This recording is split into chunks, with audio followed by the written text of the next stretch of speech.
విపరీతమైన ఒత్తిడి వస్తుంది 3 ఏళ్లుగా నా మీద. మీరు ఈ డబ్బా పట్టుకోండి, మీరు ఈ పేస్ట్ పట్టుకోండి, మీరు అగరొత్తులు పట్టుకోండి, మామూలు ఒత్తిడి కాదండి. ఇంకా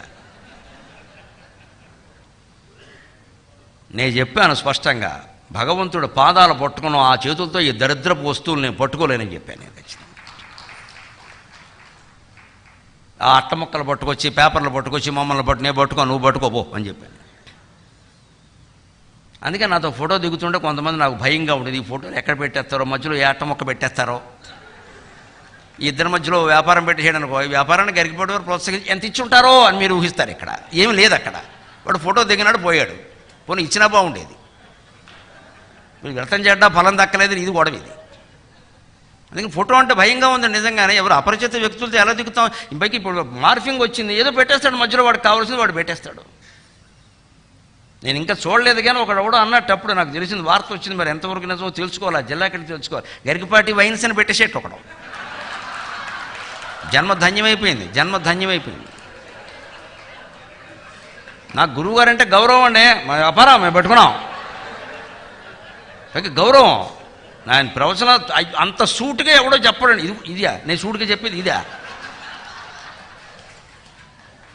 పైగా ఏమంటాడు, నాకు కలిసి వచ్చిందండి, ఇదో సెంటిమెంట్ కలిసి వచ్చిందిట.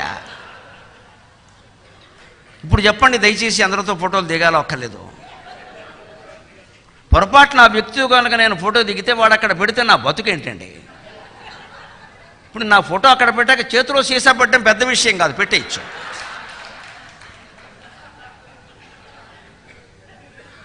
ఇందుకే ధర్మం మీద అర్థం అని ఎందుకంటారు అంటే, నువ్వు వ్యవసాయం చేస్తావో, వ్యాపారం చేస్తావో, ఉద్యోగం చేస్తావో, లేదా వాగ్రూపంగా ఏదైనా చేయ పర్వాలేదు, దేశానికి ఉపకారం కాదు. మీరు వచ్చి కూర్చుంటారు ఇక్కడ.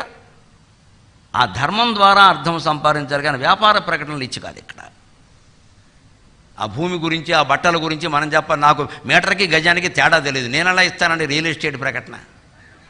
మీటర్ ఏంటో గజం ఏంటో నాకు లెక్కలు తెలియవు, నాకెందుకు ఆ గొడవ? నేను ఇచ్చేది ఏదో కొనుక్కోమండం, చెప్పగానే మీరు వెళ్ళి కొనుక్కోవడం ఒకటి, అది రిజిస్ట్రేషన్ అవ్వదా ఆ భూమి? అయితే వద్దు, పెద్ద గొడవ. అప్పుడు ఎవరు బాధ్యత వహించాలి? నేను బాధ్యత వహించాలో వద్దో ఆలోచించి చెప్పండి. నేను కొనమంటే మీరు కొన్నారు, నా బొమ్మ కనపడగానే నా మీద నమ్మకంతో కొన్నారు మీరు. అప్పుడు ఆ రియల్ ఎస్టేట్ యజమాని మిమ్మల్ని మాయ చేస్తే నేను కారణం అయ్యానా లేదా? నా వల్ల మీరు కొన్నారు, ఆయన కూడా మీకు తెలియదు. ఇదేనమ్మా అర్థం. ధర్మం ద్వారా అర్థం అంటే ఇది. ఈ ఆలోచన చేయాలి. దీన్ని ఏమంటారంటే ఈ మధ్య కొంతమంది సెలబ్రిటీలు వృత్తి ధర్మం. ఇది వృత్తి ధర్మం కాదండి, వృత్తి అధర్మం. నిన్ను వృత్తి ఏదో వృత్తి చేసుకో, ప్రకటనలు దేనికి పని లేక నువ్వు తాగమన్న కూల్ డ్రింక్ మేము తాగాలా? ఇది వృత్తి అధర్మం అంటారు కానీ వృత్తి ధర్మం అంటారు దాన్ని. సంపాదన అంటే స్పష్టంగా పురుషార్థాలు చెబుతున్నారు. ధర్మం ద్వారా అర్థాన్ని సంపాదించు, అది ధర్మంగా వచ్చిందో లేదో చూడు. వృత్తి ధర్మం ద్వారా రావాలి కానీ వృత్తికి సంబంధం లేని ప్రకటనలు ఇవ్వకూడదు ఎప్పుడు కూడా. నేను కావాలంటే యోగ వాసిష్టం చదవండి అని చెప్పొచ్చు. దాంట్లో నాకు కలిసి వ్యాపారం వచ్చేసేది. మంచి జ్ఞాన గ్రంథం చదవమని చెబుతాం. భగవద్గీత చదవండి, పలానా ఆయన వేదాంత గ్రంథం రాశారు, నన్నయ్య గారి భారతం చదవండి, దాంట్లో వ్యాపారం ఏముందని చెప్పాలి. అది మా బాధ్యత, మా రంగం అది. కాబట్టి మేము ఆ పుస్తకం దాన్ని చెప్పడానికి డబ్బు ఎవరు ఇవ్వక్కర్లేదండి. ఎందుకంటే మంచి పుస్తకం పేరు చెప్పడానికి డబ్బు దేనికి పని. ఇప్పుడు నన్నయ్య గారు వచ్చి నాకు డబ్బులు ఇస్తాడా భారతం గురించి చెప్పరా అని?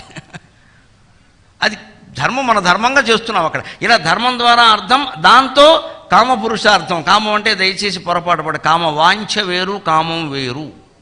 వాంఛ అంటే కూడా కోరిక అని అర్థం ఉంది, కామం అంటే కూడా కోరిక అని అర్థం ఉంది. కామవాంఛ అనే మాట ఎందుకు వచ్చిందంటే లైంగిక వాంఛ అనే అర్థంలో వచ్చింది. ఈ పురుషార్థాల్లో చెప్పింది లైంగిక వాంఛ గురించి కాదు, అన్ని కోరికల గురించి.